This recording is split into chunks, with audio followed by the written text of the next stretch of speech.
tuh harga pemain kenaikannya udah nggak relevan, udah biarin aja lah, pengen naik berapa kali, pengen turun berapa kali, asal pemain yang kita transferin tuh main gitu loh.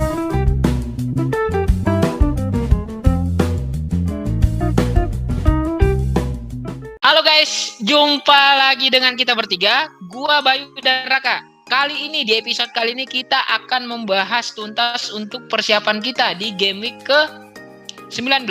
Akan kita bahas untuk strategi transfer dan yang ditunggu-tunggu nih, Best Bacotin. Nah, sebelum kita kulik lebih dalam lagi, gua pengen ngajak kalian dulu untuk download aplikasi game MPL Fantasi. Nah, MPL Fantasi ini seru banget bagi kalian para pecinta bola gitu. MPL Fantasi itu apa? Jadi game ini adalah game fantasi sepak bola yang membutuhkan strategi dan analisa dalam membentuk tim di MPL Fantasi gitu. Jadi kalian susun tim terbaik kalian dan pilih pemain yang akan kalian masukkan di tim MPL Fantasi kalian gitu. Nah, selain berkompetisi di MPL Fantasi ini juga ada hadiahnya. Hadiahnya itu berupa berlian kemenangan. Berlian kemenangan ini senilai Rp200 per satu berlian kemenangannya. Dan dapat ditarik di saldo GoPay dan link aja. Terus ada lagi nih yang menarik nih. Gimana caranya mendapatkan hadiah berlian kemenangannya lebih banyak? Gampang banget. Nah, tinggal kalian pilih yang namanya kontes besar. Kontes besar adalah pertandingan besar atau pertandingan big match yang pastinya berlian kemenangannya jauh lebih banyak gitu. Untuk downloadnya gampang banget. Rak, gimana Rak? Oke, untuk download game MPL Fantasi ini gampang banget. Kalian tinggal masuk aja ke browser di handphone kalian, ketikan mpl.id. Oke, nanti kalian akan masuk ke halaman utama di websitenya. Terus nanti ada tulisannya download sekarang. Tinggal kalian klik aja, terus nanti tinggal otomatis akan terdownload ke handphone kalian kan. Nah, setelah download kalian install tuh aplikasinya MPL. Nah, nanti setelah terinstall aplikasinya, kalian masukkan pertama kali. Untuk pertama kali itu kalian harus registrasi dulu. Nah, registrasinya juga gampang banget karena hanya membutuhkan nomor handphone ataupun akun dari Gojek kalian. Dan yang paling penting adalah saat melakukan registrasi jangan lupa nih masukkan referral code kita, ya kan? Jadi karena memang saat kalian memasukkan referral code kita, kalian langsung akan mendapatkan yang namanya berlian bonus gitu. Nah, setelah kalian registrasi, masukkan ke aplikasi MPL-nya, nanti kalian akan lihat aja tuh di tengah-tengah ada opsi fantasy. Nah, kalian klik aja fantasy itu, nanti akan muncul jadwal pertandingan yang banyak banget. Kenapa banyak banget? Memang karena di MPL Fantasi itu kompetisinya banyak gitu. Jadi dari seluruh kompetisi di seluruh dunia gitu, nggak cuma dari salah satu kompetisi aja. Jadi banyak banget jadwal pertandingannya dan tentunya jadi banyak banget kesempatan kalian untuk memenangkan berlian kemenangan. Nah, dari pertandingan yang banyak itu kalian pilih tuh salah satu pertandingan yang mau kalian analisa dan juga mau eksekusi strateginya kayak gimana. Setelah kalian pilih pertandingannya, kalian harus memilih 11 pemain dari kedua tim yang akan bertanding. 11 pemain itu dari kiper, back, pemain tengah dan juga penyerang. Nanti dari 11 pemain itu kalian pilih tuh kaptennya yang siapa dan vice kaptennya siapa. Nah, ini harus butuh analisa yang matang juga karena poin kapten ini nanti akan dikalikan 2 dan poin vice kaptennya akan dikalikan 1,5. Setelah kalian pilih pemain, pilih kapten dan vice kapten, itu berikutnya adalah kalian daftarin tim kalian itu di kontes yang tersedia di MPL Fantasi. Nah, semakin besar kontes yang kalian ikutin, semakin besar pula hadiah berlian kemenangan yang bisa kalian menangkan. Yang tadi udah dibilang sama Fahmi kan, hadiah berlian kemenangan ini bisa kalian tarik ke saldo GoPay ataupun link aja. Oke, nah jadi tunggu apa lagi? Ayo segera download, terus mainkan MPL Fantasinya, buktikan kalau kalian bisa menjadi master di MPL Fantasi. Nah, itu tadi udah dijelasin sama Raka untuk cara download MPL Fantasi. Jadi jangan lewatkan keseruannya, mainkan gamenya. Nah, langsung aja kita masuk ke menu hidangan utama kita, strategi transfer. Dari lu dulu, Rak. Gimana nih strategi transfer lu? Sekarang itu kan banyak yang namanya blank game week ya, tiba-tiba dibatalkan gitu loh. Bahkan yang kemarin lucunya Aston Villa kemarin tiba-tiba dibatalkan dan lainnya juga agak dimundurin gitu. Nah, kira-kira nih di game week ke-19 ini kita kan juga dapat informasi tuh kalau untuk game week 19 tetap bakal dilanjutkan. Nah, untuk strategi transfer lu seperti apa, Rak? Oke, jadi kemarin gue agak bete ya, gue kelupaan untuk transferin asetnya Arsenal gitu. Jadi kan emang pas kita kan sempat space, terus kita menunggu sampai jam 11 malam untuk deadline transfernya. gue nungguin main game terus tiba-tiba anjir udah jam 11 lewat. Nah terus akhirnya ya sudahlah, ya poinnya ya makan lah ya. Terus Udah untuk space juga. di game week besok sih gue untuk sekarang gue masih belum menentukan sih. Gue mau transferin siapa. Jadi strateginya sama seperti di game week kemarin. Itu gue akan melihat di masa-masa di detik-detik terakhir. Semoga tidak kelewatan lagi seperti kemarin ya. Di detik-detik terakhir gue akan pantau beberapa nama yang akan gue ambil gitu. Karena dengan kondisi COVID yang seperti ini dan kemarin pengalaman Aston Villa 5 menit sebelum deadline itu di cancel, jadinya agak-agak riskan kalau misalkan mau transfer in di jauh-jauh hari atau ibaratnya lebih baik kehilangan uang in the banknya 0.1 0.2 dibandingkan harus kehilangan poin dari pemain yang tidak bermain sih gitu. Jadi strategi gue untuk sekarang gue wait and see dulu untuk strategi transfer ya. Kalau misalkan pemain gue fit semua, gue sih pede untuk tidak melakukan transfer sih. Gue safe transfer gitu. Kalau pemainnya nggak ada yang, kalau pertandingan ini nggak ada yang di cancel ya, gue masih yakin sama tim gue sih. Masih yakin sama tim lu. Tapi jangan lupa juga ya, ingat deadline-nya ya. Siapa tahu kemarin terulang lagi kejadian kemarin gitu. Iya gitu. Deadline-nya hari Minggu ya. Oke, siap. Hari Minggu. Oke. Siap. Jadi nanti kita akan bikin space untuk Raka, khusus Raka untuk mengingatkan deadline-nya. Jadi space nanti kita akan dekat-dekatin nama deadline gitu kalau perlu. Mampus. Iya. Kemarin tuh salahnya gitu. Biasanya kita space 1 jam sebelum deadline, ya kan? Terus tiba-tiba deadline-nya diundur, jadinya kelewatan gua gitu. Oke lah, lanjut lah. Oke. Dari gua dulu. Kalau gua untuk game week 19 ini, kalau kemarin kan di game week ke-18 gua kemarin minus 8 ya karena pemain gua itu banyak yang blank. Nah, Guita itu kemarin gue transfer out, masukin Ramsdale, kemudian Gallagher gue ganti ke Mount, kemudian Ronaldo gue ganti ke Gabjes. Nah, sekarang gue perlahan-lahan mau masukin lagi nih di Ronaldo di game week ke-19 ini. Cuman memang agak mikir ya, karena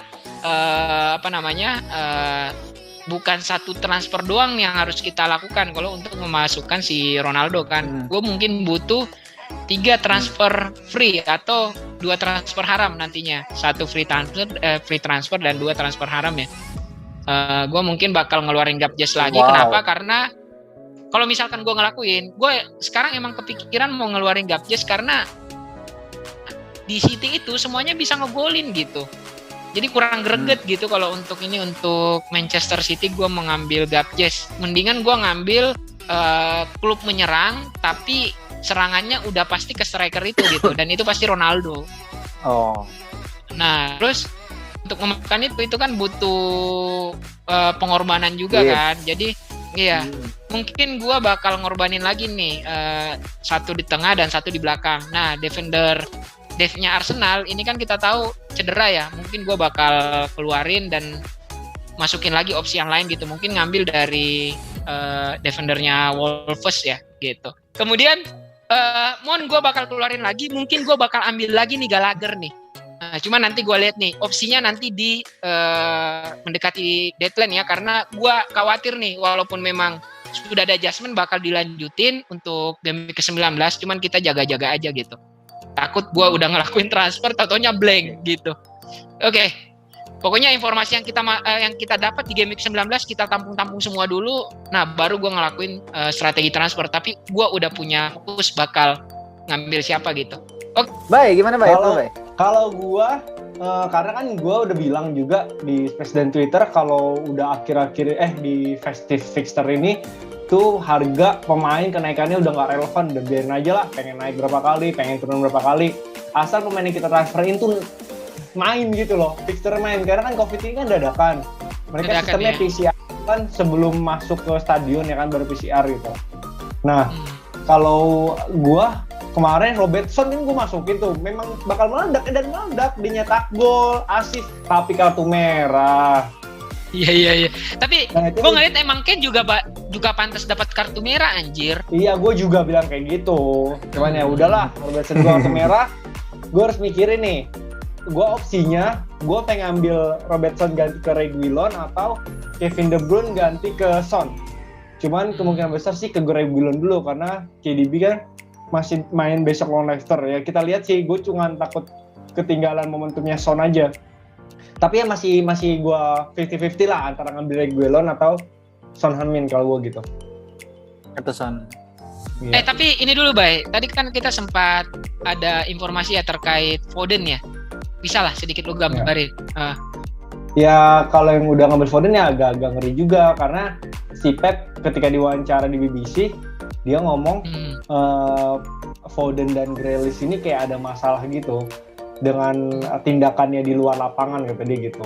Jadi kalau misalkan macam-macam dia nggak bakal mainin, dia ngomong kayak gitu si Pep sih. Gimana ya nggak tahu lah gimana Pep. Gitu ya Pep ngomongnya kayak gitu. Buset. Masalah disiplin ya? Bahaya sih. sih. Kan biasanya Inggris gitu kan. Inggris terus temenan berdua masih muda nggak ngerti, nggak dibilangin ngapain mereka. Paling bawa itu kayak si siapa tuh bawa orang ke kontrakan. Aduh. Ini udah menjurus ini. Oke. Kontrakan lagi. Sekalian aja Wisma di sana. Gimana sih? Wisma. Ya, lanjut. Nah, itu tadi untuk strategi transfer kita. Sekarang kita masuk ke segmen kedua. Ada Best Bacotin. Nah, untuk Best Bacotin kita memakai formasi 4-4-2. Nah, dari pertahanan dulu, Rak. Coba lu ini dulu nih, jelasin dulu ke kita nih. Kenapa untuk defender Best Bacotin gitu. Oke, jadi untuk defender kita tadi udah disebut nama Fahmi, ada 4 defender. Yang pertama ada Joao Cancelo, kemudian ada Trent Alexander-Arnold, Ben Mee, dan juga Reguilon. Sebenarnya untuk Cancelo dan Alexander-Arnold ini adalah mungkin hampir 50% FPL manager itu sudah memiliki salah satu ataupun dua-duanya aset ini. Jadi kayak aset wajibnya di musim inilah untuk defender Cancelo dan THA. Ben Mee lawan Everton besok di home. Kemungkinan Burnley ini dibilang nggak jelek-jelek banget sih ininya, pertahanannya, dan Everton yang menurut gua malah penyerangannya yang masih kurang bagus semenjak DCL cedera juga. Mereka seperti kebingungan untuk melakukan penyerangan. Gray juga yang di awal musim bagus, sekarang sudah mulai terlihat fatigue, lelahan, tidak se-eksplosif yang dulu lagi gitu. Jadi ada potensi untuk Burnley bisa clean sheet. Dan terakhir Reguilon, Crystal Palace, kita tahu untuk penyerangannya juga kurang baik. Dan Reguilon juga punya attacking threat yang mirip-mirip sama si Alexander Arnold dan si Cancelo. Jadi bijak banget kalau misalkan kalian mau ambil di game week 19 nanti gitu. Itu kalau untuk dari defendernya. Nah, lanjut ke midfielder. Bye. Mana Bay? Midfielder Bye. Kalau dari midfielder kita memilih 4 pemain juga. Yang pertama itu Salah, kita nggak usah bahas lagi, 15 gol, 10 assist, baru kemarin blank. Karena lawan Spurs ya. Iya, baru kemarin blank sih. Bayangin di 18 game week baru kemarin blank. Yang game week lawan Burnley yang itu juga enggak lah, kan dapat clean sheet jadi dia nggak blank. Kemarin blank. Salah udah pasti kita ambil. Terus yang kedua itu Jota. Besok Salah dan Jota bakal ketemu Leeds ya, yang lagi hancur-hancuran karena banyak pemain intinya yang cedera. Mulai dari back, depan, tengah tuh main-mainnya jelek banget. Bahkan Arsenal bisa ngebantai. City pun bisa 7-0 dan bau-baunya Liverpool juga bisa seperti itu gitu. Nah setelah itu ada Son besok lawan Crystal Palace. Dia dari pertandingan yang dia mainin di Premier League 3 kali pertandingan terakhir itu dia nyetak 3 gol ya. Walaupun banyak liburnya kan di Spurs. Ya keuntungannya kelelahannya nggak terlalu banyak sih. Harusnya di Carabao nanti malam juga dia diistirahatin. Son besok lawan Crystal Palace yang timnya masih angin-anginan gue bilang. Dan Son ini lebih berbahaya daripada Harry Kane. Harry Kane sentuhannya masih jelek banget. Nyetak gol pun masih sedikit bosan jadi andalannya. Terus ketiga yang terakhir itu Bukayo Saka ya. Saka besok lawan Norwich yang sedang jelek. Iya, si Raka ini dia kan main di sebelah kanan dan Norwich dia pertahanannya sebelah kiri tuh lemah udah dari awal-awal kita bilang gitu. Dan sebenarnya ISR sih tetap poin tertinggi. Cuman kan ISR ini sedang beradu dengan Martinelli kan. Martinelli ya. Ya, sedangkan Saka udah tepatnya aman. Jadi kita ngambil ke paten. Saka gitu. Udah paten deh. Iya. Oke. Itu tadi dari posisi Dev sama midfielder ya. Midfield. Kemudian gua kita hampir lupa nih ngejelasin untuk kiper ya. Untuk kiper kita memilih Ramsdale besok melawan Norwich. Nah, Arsenal ini memang apalagi kan lawannya Norwich ya. Yang kita kenal Norwich ini secara penyerangan sebenarnya bagus tapi nggak ada penyelesaian akhir gitu. Itu menurut gua. Dan Arsenal juga datang ke Norwich itu dengan kekuatan lini pertahanan yang makin bagus dan makin kokoh gitu. Jadi memang untuk Ramsdale ini ada peluang clean sheet di pertandingan kali ini. Kemudian untuk strikernya kita memilih yang paling mahal dulu nih. Ada Ronaldo di posisi depan. Nah, Ronaldo ini udah 2 game week yang nggak main ya kemarin ya karena isu COVID kemarin. Iya. Jadi besok melawan Newcastle, apalagi kan kemarin kalau di partai sebelumnya itu kedatangan Ronaldo kembali ke Old Trafford ya, kemarin mencetak 2 gol. Besok melawan Newcastle di partai away ini, gue ngelihat memang apalagi dengan kondisi fisik yang udah nggak main 2 game week, pastinya Ronaldo juga secara fisik harusnya fit ya, artinya memang sudah siap bermain di pertandingan kali ini. Dan dengan formasi barunya dengan high pressingnya si Rangnick ini, gue ngelihat memang peran Ronaldo itu masih tak tergantikan di lini depan dan sekarang juga sudah mengambil penalti ya. Dan kita tahu Newcastle memang PR-nya itu masih di lini pertahanan, jadi bukan gak mungkin Ronaldo bisa kembali mencetakkan nama di papan skor gitu di pertandingan kali ini. Kemudian yang terakhir ada Dennis. Nah, Dennis ini emang manis sih di beberapa game sebelumnya dan gue ngelihat memang besok ngelawan Wolves ya. Wolves juga beberapa game week ini kan memang clean sheet ya, tapi Dennis ini juga kan lagi bagus-bagusnya ya. Artinya lagi from bagus dan memang besok bertandang juga ke Wolves. Ini menjadi suatu motivasi juga untuk Dennis membuktikan perannya di Watford gitu. Dan secara penyerangan itu Watford gue ngeliat juga sangat bagus sih, dan besok melawan Wolves memang ada celah di belakang. Ini tantangan tersendiri buat Dennis nih, apalagi sekarang kalau nggak salah memang Dennis ini juga udah banyak yang ngambil ya, salah satunya Bayu. Lu juga punya ya, Rak? Gue juga punya. Besok bisa menjadi pembeda di game ke-19. Nah, itu aja sih dari gue untuk posisi kiper dan striker gitu. Oke, kapten siapa nih? Salah, udah pasti salah. Bisa Ronaldo sih. Gue Ronaldo lah. Kalau punya. Gue Ronaldo. Gue sih salah. Pokoknya antara lu apa Mi? Kalau gue berhasil memasukkan Ronaldo di tim gue kali ini di game ke-19, gue milih Ronaldo. Tapi kalau misalkan ini kan lagi ngomongin best 11 bacotin. Iya, kalau best 11 gue Ronaldo. Iya, gue Ronaldo. Lu pasang Ronaldo. Oke. Ya, berarti Ronaldo. juga berarti biar kasih tauin kapten kita siapa ya? Tapi gue nggak punya Ronaldo. Gue pasti salah sih. Gue si Bayu itu tahu-tahu posting tim agak beda dia kaptennya, tapi gue akuin sih berani dan memang kemarin strateginya juga berhasil sih. Berhasil ya. Gue salah. Berhasil. Iya. Oke. Sip, untuk episode kali ini cukup. Semoga apa yang kita jelaskan di episode kali ini bisa menjadi gambaran kalian dalam menentukan strategi transfer kalian atau memilih pemain kalian di game week ke-19. Oke? Di game week 19 semoga kalian panah hijau dan semoga berakhir dengan manis. Yoi, sampai jumpa dan good luck. Dadah.